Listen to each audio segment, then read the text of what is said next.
Well, obviously, I'm extremely disappointed with the outcome, but I thought we played a really, really good first half, not blazing offensively by any means, but we executed, we got shots. And then the second half, which has been our nemesis the whole year, trying to find the players that can make the plays to end the games. And it's been really, really difficult. So who's the go-to? What do you run? And so trying to find that in this process has been difficult. And so every game we've played thus far, and they've been pretty close games, I think, other than St. John's, but second half, fourth quarter execution is really killing us. So, and it's not really even the shot selection. We're having a hard time even getting the ball to where it's supposed to go, to the player it's supposed to go to. So, working those things out in the process. But kudos to Prov for being able to execute down the stretch, especially in the fourth quarter. They hit some big buckets that gave them the lead and kept them the lead. But again, it's being patient with them, trying to be positive with them, and the growth, because it doesn't get easier from here. We play Harvard on Saturday, who's extremely good, and then we go to Princeton, who's another. There are no cupcakes really on the schedule for us at this point in the season. So we really have to regroup and get better every day. And again, it's a process. It's making the kids believe in themselves that they can do it.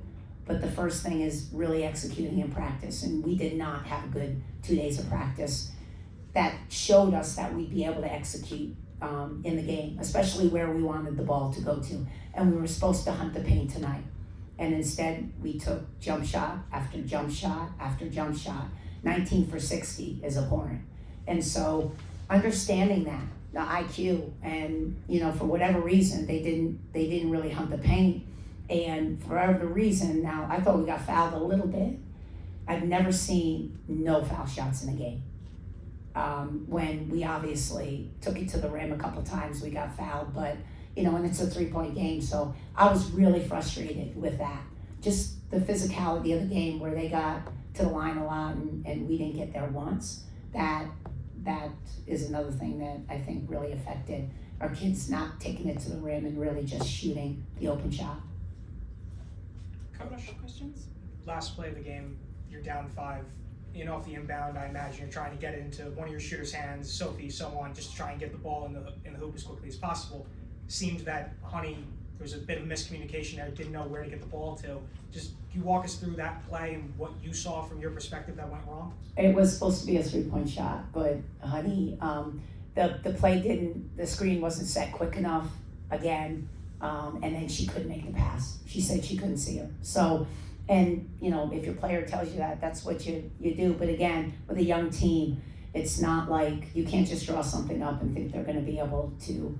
We got a 3 off on the play before, but didn't make it. Sophie P got a 3 off. And then this play was new. It's not like we executed it in practice. And so with this kind of team, you gotta go over things. It's difficult as this group to just install something, but we needed another 3-point shot, and so I didn't want to run the same play, so I put something else in, but Honey couldn't make the pass. And for Sophie, it's been more of a down year by her standards in terms of 3-point shooting. She had 2 really good ones to start the game, but then ended up going only 2 for 11 from beyond the arc. At what point do you have the conversation of, are you taking the right shots, or is there any sort of motivation or factors that you give her to try and keep her in the right headspace to where she doesn't get down on herself, where she starts missing those shots? It's hard when you're a shooter. When you're shooting like she is, and she's used to shooting 40%, 38%, you can tell them all, I believe in you, but when you're shooting 2 for 11, they're in their head at that point. But Sophie won't tell you, but she's been banged up. She whole summer long, postseason last year, she took 5 months off with her shins. So she didn't get a lot of work in the off season, and then coming back, you see her shin taped up. She's hurting. It's not like she's 100%, so it's been difficult for her. Being a shooter and not being able to get in the gym and shoot for 5 or 6 months. So, that's frustrating for her. The injury's frustrating, but, it's just having her believe in herself. I believe in so. I always will. That's why I draw, things up for her, but right now, that's the one, other than Honey, who really wants to shoot threes and pop every time she catches it. Sophie's our 3-point shooter. So when we get Kia back, we miss Palmier and Kia tonight. So, and they probably won't play against Harvard. They're both coming off concussions. So we'll probably get both back by Princeton. But it's hard when you don't have another 3-point shooter like Kia. And then Palmier just coming in and giving us good minutes. So, it's just a stretch for us. And again, it's the process, it's being patient with them, but we have a standard here and they're not used to losing. So it's really shocking for them when they're having problems doing what we normally do. And so you gotta stay positive with them, you gotta keep plugging along. And it is frustrating, they're frustrated. But again, new faces, a lot of people that are trying to find themselves. And so together, it's hard because we don't have that chemistry at all yet. We really don't, especially offensively. It's not like we're a bad defensive team. We hold people in the 50s. You would think you could win ball games holding people in the 40s and 50s. But because we're so offensively challenged right now, it's like we have to hold people in the 30s to actually win. So we really have to get better offensively. We just do. Go ahead, Brad. Yeah. Hi, Coach. I was wondering if you could speak to that second quarter. You held them to 6 points, really defensive-minded. Can you speak to what you liked from them and that challenge about keeping that momentum going into the second half? Well, defensively, they were really solid in the second quarter. They played our game plan perfectly when we were trapping, when we were switching, when we were really took away pain points. I thought they did a great job. And again, when you're playing defense so hard, it's hard. You ask any player to play D for 40 minutes and not score. No one wants to do that. When you see the ball go through the basket, it gives you even more, and you play even harder. And so I think that's why the second halves, we have a little bit, not that we're a bad defensive team in the second half, but the littlest breakdown affects you because you're not scoring.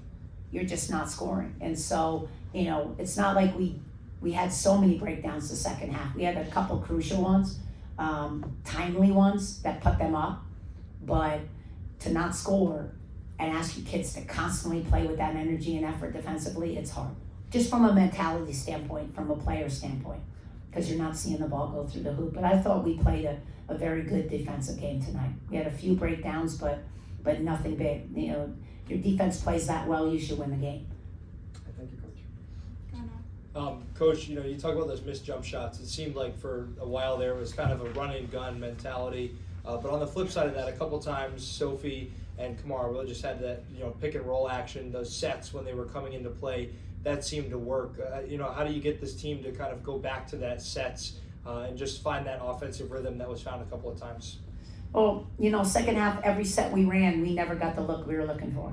So our best looks came out of transition when their defense was muddled. Now, normally we make those shots, wide open threes. Like, I don't know how many open shots we had that just we couldn't make. And again, but the half court sets, we weren't getting the ball. We call a set where it was supposed to go.